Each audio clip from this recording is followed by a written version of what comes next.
Hi, I'm Sarah Schwartzbaum, the founder of the Academy for Couples Therapists, an online program to help couples therapists become more confident and more effective.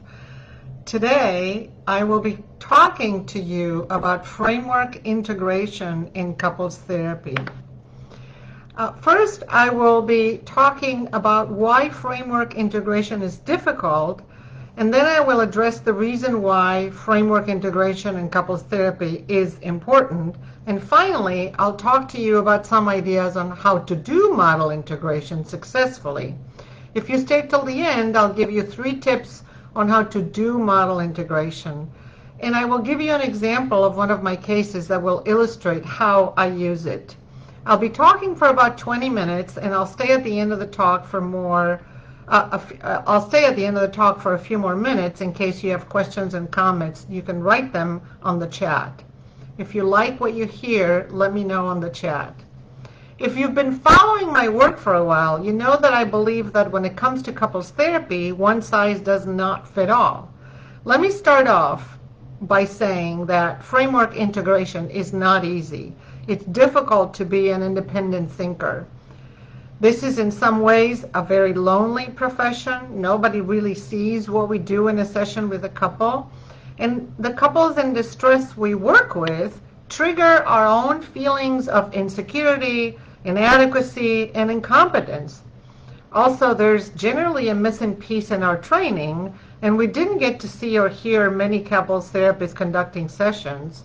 So sometimes we've seen clips, but very often not entire sessions. So it's not easy for most of us to find our way out of the morass of conflict, disagreement, disengagement, disconnection, and the rest of it. It's completely understandable that we want a guide, somebody to tell us what to do and when. That's one of the reasons why so many of us cling to one framework. There are obvious advantages to sticking to one model. The model gives us a roadmap and can help us figure out what to focus our attention to or on, and it makes the work much less overwhelming. A framework can help you to think about what questions to ask, the goals of the counseling process, and how to get there. All frameworks of couples therapy ask the same questions. Why do couples have a hard time? Why do couples break up? How do couples change? What is the goal of the therapeutic process? What is the role of the therapist in the process of change? But no matter how appealing it is, sticking to one framework only has its limitations. It's tempting to make the couple fit into one theory. As I said, the model gives you structure, but it doesn't necessarily give you the freedom to adapt to the needs of a particular couple. There are so many variables to take into consideration. How could one model be a good fit for all couples? There are couples who are in mild distress. You know the kind. They've set a date for the wedding, they're in love, and they're coming to you because they want to make sure they're crossing all the T's. Or the couple is starting to have disagreements, they just started to live together, and they're getting worried that this means they're not meant for each other. Then there are the moderately distressed couples. They just had their first child, they're running into some issues about division of labor, they've been together for a while, they're fighting more and more, or they're having less sex than one of them wants to, or both.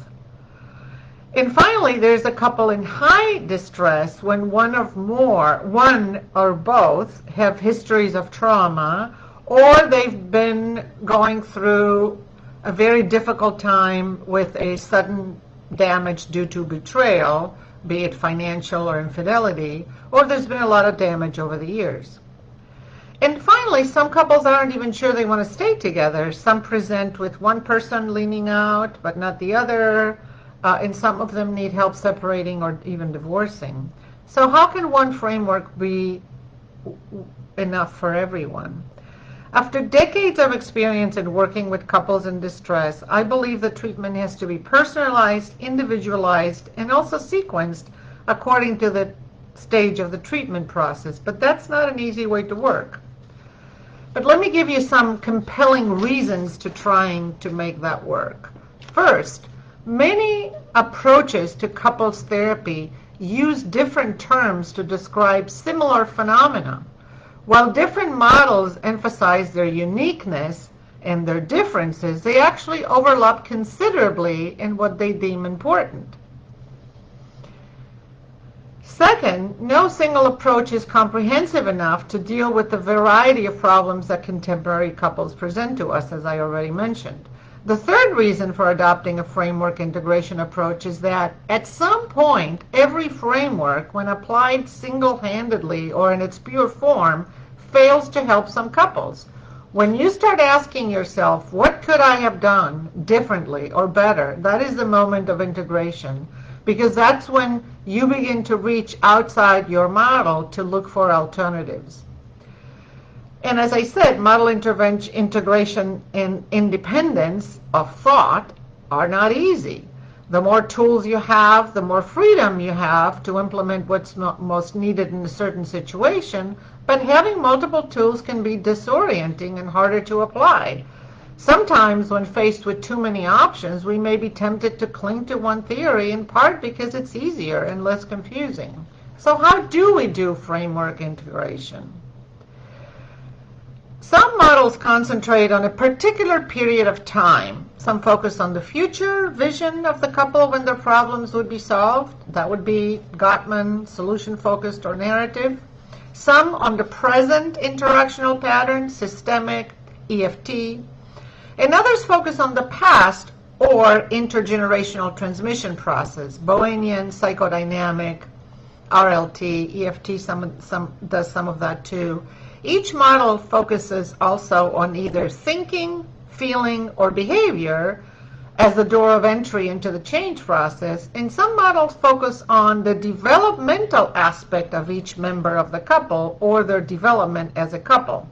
Finally, some models focus more on attachment than differentiation.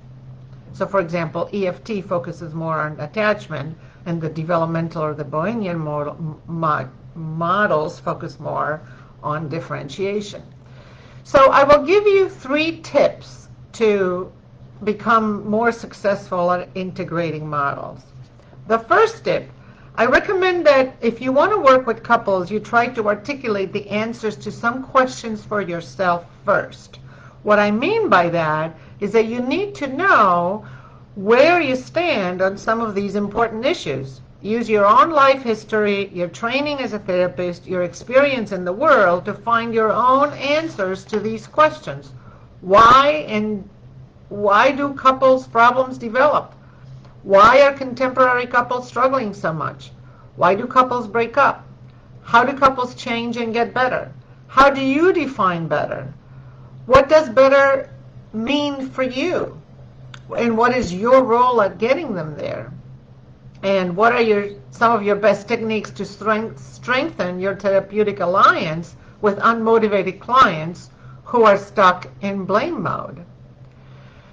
So these are not easy questions, and I know you need the frameworks in order to answer them, but I think it's important for you to ponder them so that you begin to define what all of those mean for you. It will be a lot easier for you to find your way in the treatment process. Those answers will be your guide.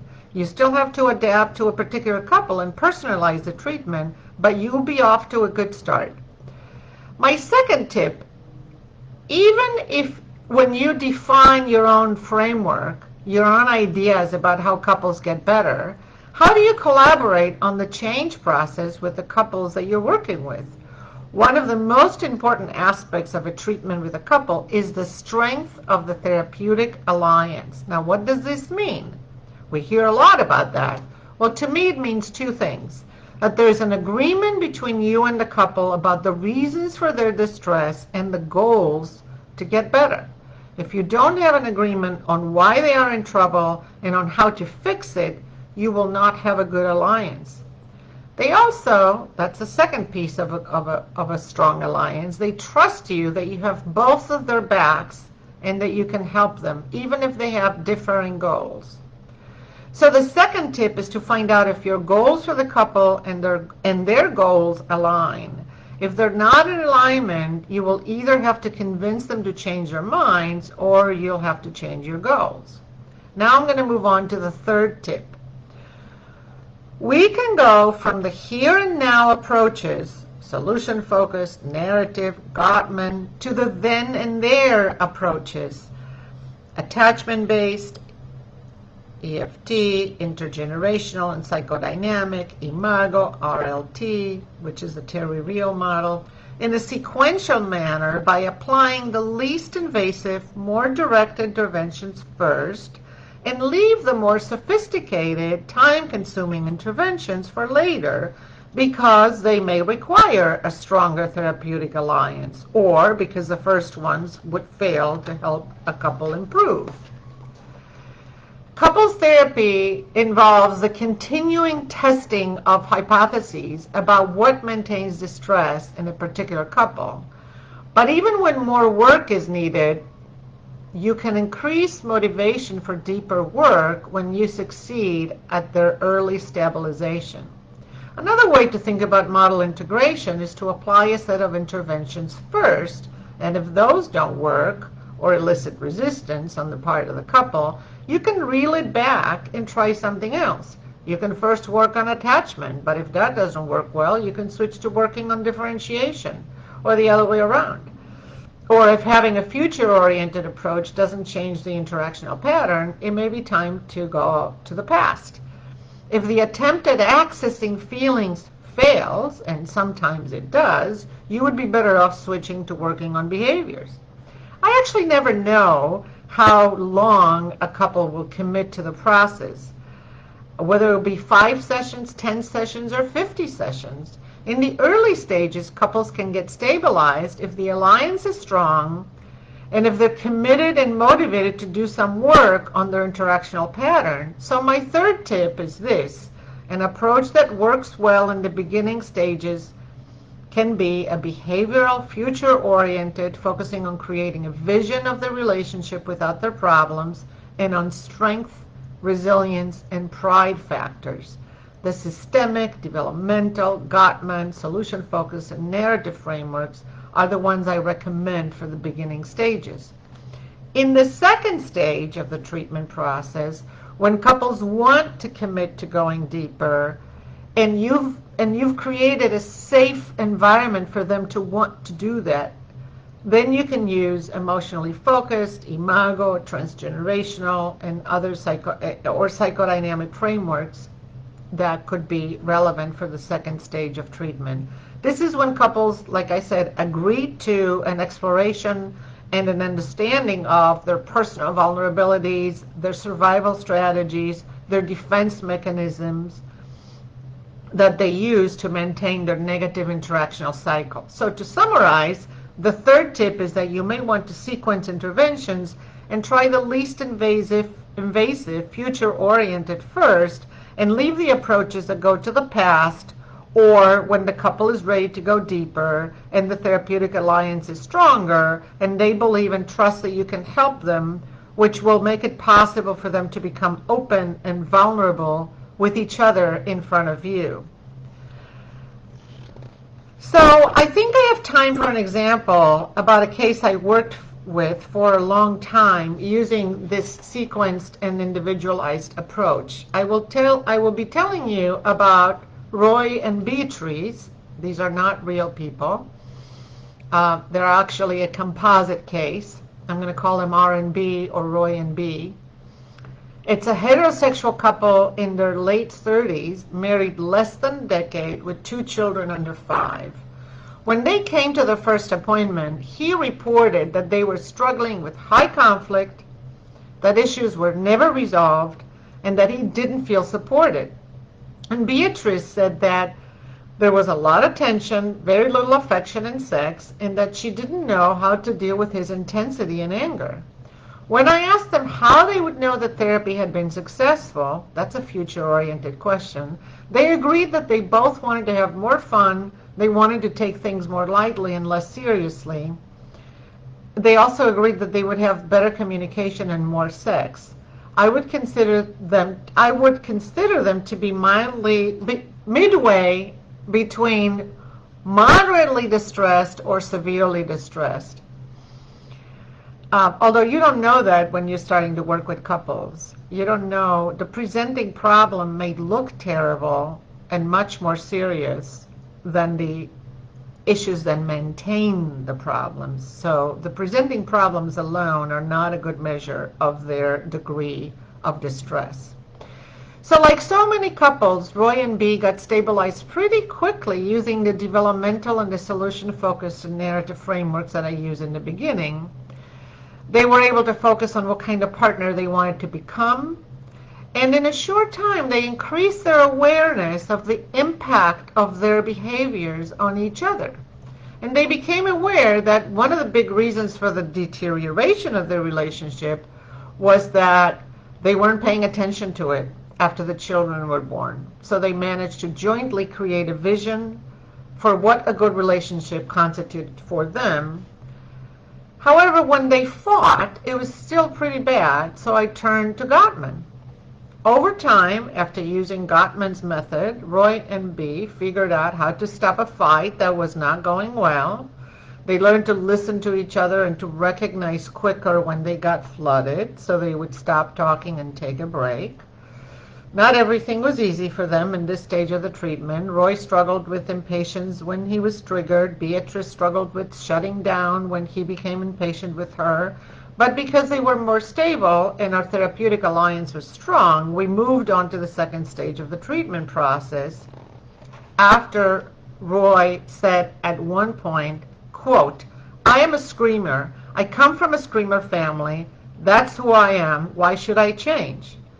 And when Bea said, quote, I guess I do defend myself when he attacks me, and I shut him down, but what else can I do? To answer those questions, I turned my attention to emotionally focused therapy, and using this approach in the second stage of treatment, Roy and Bea learned to identify their triggers, identify their feelings, and identify their interactional patterns even better. They figured out what was under their anger. For Roy, it was a fear of rejection. For Bea, it turned out that when she felt controlled, she decided she didn't need him and thus rejected him, completing the cycle. The more he felt rejected, the more impatient and upset he became, and the more impatient, the more she rejected him, and so on. So once we understood what was under their anger in terms of their attachment issues, we were able to turn our attention to the family of origin and the attachment history that was created so that we could go even deeper. So sometimes with the application of EFT, Gottman, solution focused, couples get stabilized and move on and quit. And sometimes they're motivated to go even deeper onto their past. So one way to go deeper is to use intergenerational approaches, including Bohemian or Imago or RLT, that's a Terry Real approach, or psychodynamic approaches, or to go deeper with emotionally focused therapy. So using interventions based on one of those approaches, we found out that Roy's parents were screaming at each other when he was very young, very often. He often hid under the table and covered his ears so as to not to hear. Not surprisingly, Beatrice complained that he doesn't hear her and that he hides his feelings. Beatrice, on the other hand, had a chaotic childhood, moved all the time, and was never in one place for too long, and she survived by learning to rely only on herself to solve her own problems. She learned not to depend on anybody and not to lean on anybody. Roy obviously complained that she rejects him and is not a team player, and that she does her own thing and doesn't need him. So each was reenacting in their relationship some aspect of their attachment history. To get better, Roy would have to not, quote, cover his ears, quote, unquote, anymore, so to speak, and Beatrice would have to become less self-reliant and more collaborative. And we went even deeper. As time went on, I started interviewing them individually, but in the presence of each other. I wanted to understand their protective and defensive positions better. They were used to triggering each other's childhood attachment injuries and shame-based reactions. Roy had been bullied, and he vowed that, quote, nobody was going to make him feel weak and inadequate again, unquote. When B complained about him or about something, he felt inadequate and resorted to his survival strategy of counterattacking her. B, on the other hand, had been emotionally neglected, and when Roy attacked her, she literally shut herself off from him, went to her room the way she did growing up, and said to herself, quote, I can do this on my own. I don't need him, unquote, which in turn triggers his fears and reaction of rejection and so on. There was more work that I did. I did a lot of work from the developmental framework to help them understand how they were different, and we worked a lot on how to create a process for solving disagreements and disappointments.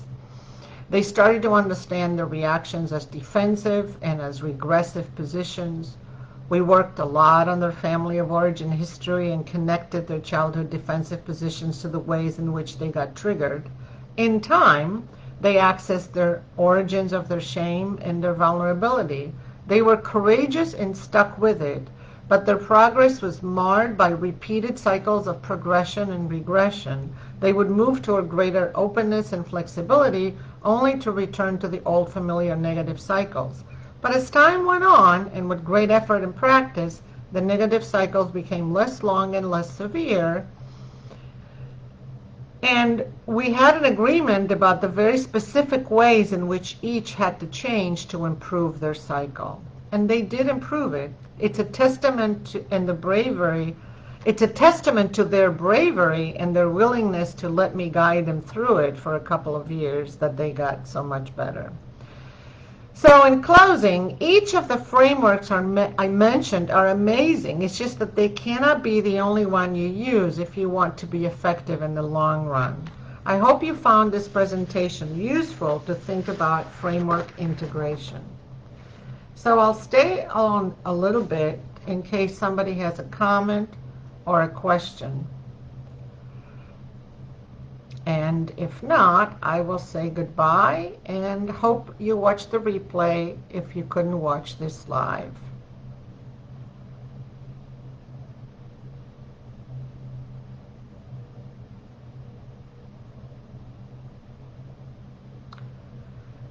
So one of the questions is this: is there a particular point or number of sessions where you would suggest to apply the specific framework? For me, it seems like the first 3 or 4 is more of a learning about the couple and certain dynamics that exist, particularly when there is a partner who is not as open initially. So that's a really good question, and it's one that I get quite often. It's just not possible to know, and whether it will be for some couples get stabilized in between 4 to 10 sessions, and then you can go a little deeper. And other couples get stabilized pretty quickly, and then about 4 to 6 months into the treatment, you sort of have to go back and start over from the beginning, either because they regressed or because you need to go back to basics. So I think I'm going to stop here because I don't think there are any other questions or comments. So thank you very much. I hope you enjoyed it.